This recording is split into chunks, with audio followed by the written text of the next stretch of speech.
Jackson Radio Show.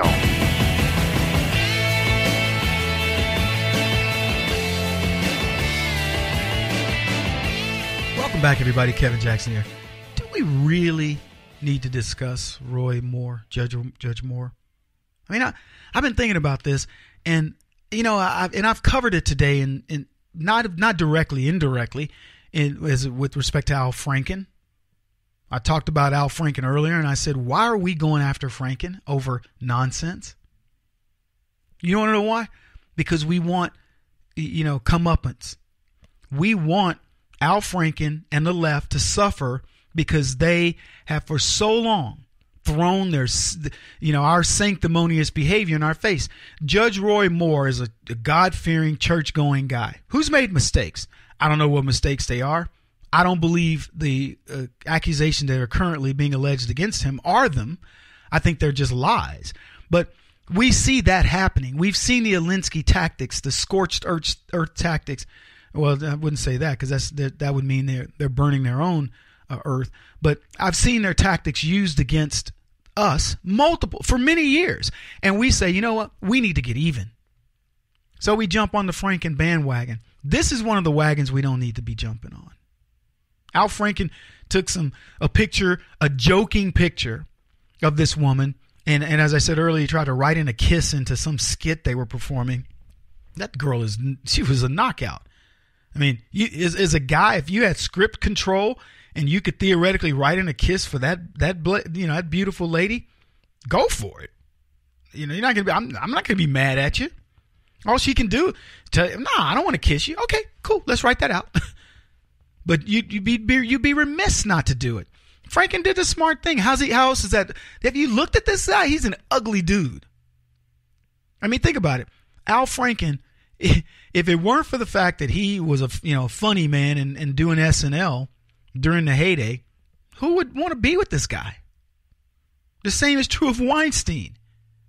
They relied on their ability to write scripts and hold the carrot of Hollywood out in front of women, or they'd never get anybody that would want to be with them, not sexually anyway. So I don't blame the guy for that. I get why we want to get him, but this isn't the way to do it. This is to say, Al, see, this is a perfect time for us to jump on your monkey butt and explain to you, how the left works and destroy your career. But we're not going to do that. We'll leave that for the leftist. But what you need to understand is that we're not going to allow it to happen to Judge Roy Moore. But I just don't know how much I want to talk about this. I think a lot of it is actually shifted. And it's now, we're looking at the accusers now. And here's what I love about this.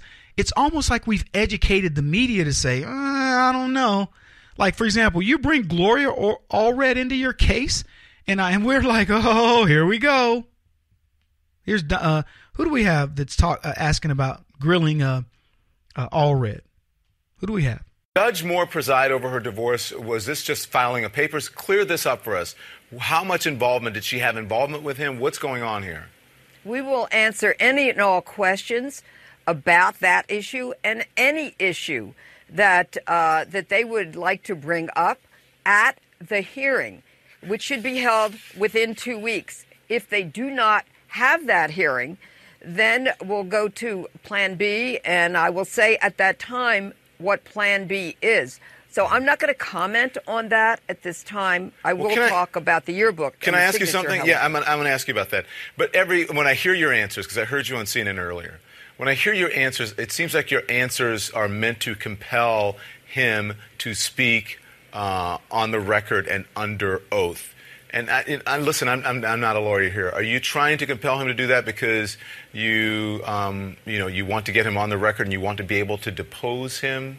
What's your end game here? Why? Well, of course, there is no legal process except the one I am proposing, which is essentially a political process combined with a legal process. So then why can't you say if he presided over her divorce case, Gloria? Well, I'm saying we're not going to put out breadcrumbs of pieces of evidence. Welcome back, everybody. Kevin Jackson here. So even Don Lemon is skeptical, but here's what's interesting about the comment. Either Judge Moore presided over her divorce or he didn't. It's not like that's evidence. It's either true or it isn't. And it's a matter of record, I would believe. This isn't difficult to get a hold of. Gloria Allred is an ambulance-chasing snake, is what she is. But what I want to talk about right now is the shift. We've got Roy Moore, who was under scrutiny. Now, Al Franken has his allegations he's brought out. Then suddenly, you know who creeps back into the news? Bill Clinton. So here's Chris Matthews speaking on that particular subject. That is good journalism you just heard there. Good interviewing, catching a politician, a top politician, and getting that politician to make a real statement, which Senator Gillibrand did make right there.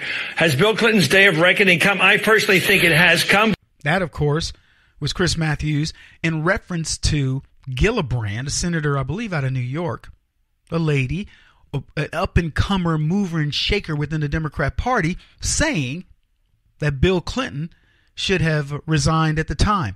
Many others have said the same thing.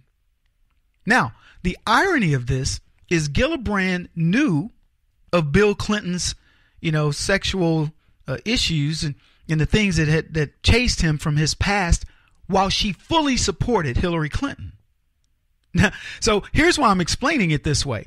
Everybody we're talking about, Chris Matthews, Gillibrand, many others, Donna Brazile, Elizabeth Warren, all of these people, we're talking about people who knew the history of the Clintons. They knew, and they can pretend all they want, they know Hillary's complicit nature in the cover-up involving her husband and all the womanizing he did, whether it was consensual affairs to out-and-out rape of people like Renita Broderick. And now, 20 plus years later, they want to go, oh yeah, well, we should have litigated that further. Pardon me, we should have talked about it more during the time of the Clintons. You're exactly right. And what's really interesting about it is in the wake of all this other stuff, they all want to cleanse their palates. They want to pretend as though, well, now that you mention it, we should have done a better job. I shouldn't have. What, Gillibrand? You shouldn't have supported Hillary Clinton, the woman who enabled her husband to rape and molest multiple women? Same is true of Weinstein. Look, I don't have a problem explaining to you guys about the left and their nature and the fact of the matter that they would dare pretend that, oh, we didn't know. You can say you didn't know about Weinstein. Maybe I can let you get away with that. You can't pretend you didn't know about Bill Clinton. So Gillibrand and many others, they go out there. She fully supported Hillary Clinton. Fully supported Bill. Bill was brought out under the campaign trail under the auspice of being Hillary's not-so-secret weapon. Didn't go over very well either. They touched on it at the time. That was their time to start correcting this. I'll put it to you this way. Flip the script. Let's find out that Donald Trump is Bill Clinton or anything close. That Melania was Hillary and allowed this to happen. Is he president? Do you still support him at this point? The answer is very clear and it's very simple. No, because we don't behave that way.